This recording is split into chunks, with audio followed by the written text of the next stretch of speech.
హైడ్రా పేరుతో లక్షలాది మంది ప్రజలను రోడ్డు మీదకి ఈడుస్తా అంటే ప్రధాన ప్రతిపక్షంగా మేము ఊరుకునేది లేదని బీఆర్ఎస్ వర్కింగ్ ప్రెసిడెంట్ కేటీఆర్ హెచ్చరించారు.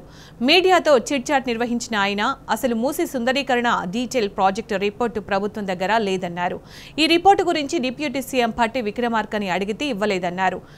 నమామి గంగా ప్రాజెక్టుకి డబ్బులు ఇస్తారు కానీ మూసీ ప్రాజెక్టుకు ఎందుకు ఇవ్వరని నిలదీశారు.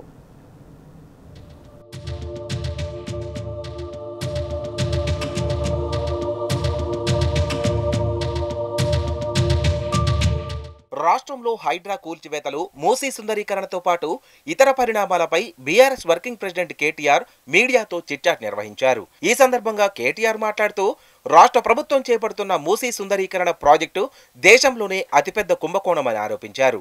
దేశంలో వచ్చే పార్లమెంటు ఎన్నికల కోసం ఈ ప్రాజెక్టును కాంగ్రెస్ రిజర్వ్ బ్యాంకులా వాడుకోవాలని చూస్తోందని అన్నారు.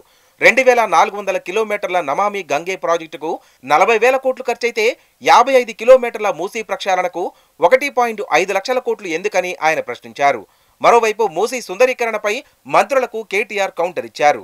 కోమటిరెడ్డి వెంకటరెడ్డికి దమ్ముంటే మూసీ పరివాహక ప్రాంతాల్లో పర్యటించి ప్రజలను ఒప్పించాలని సూచించారు. అప్పుడు వెంకటరెడ్డికి మూసీ వద్ద ఉన్న ప్రజలు సన్మానం కూడా చేస్తారని కేటీఆర్ చెప్పారు. వెంకటరెడ్డికి మూసీ గురించి అవగాహన లేదన్నారు. మూసీ పైన ఉన్న సివరేజ్ ట్రీట్మెంట్ ప్లాంట్ల పైన కూడా ఆయనకు అవగాహన లేదని కేటీఆర్ వివరించారు. ఎస్టీపీలు పూర్తి అయిన తర్వాత మూసీలో మురికి నీళ్లు ప్రక్షాళన అవుతాయని స్పష్టం చేశారు.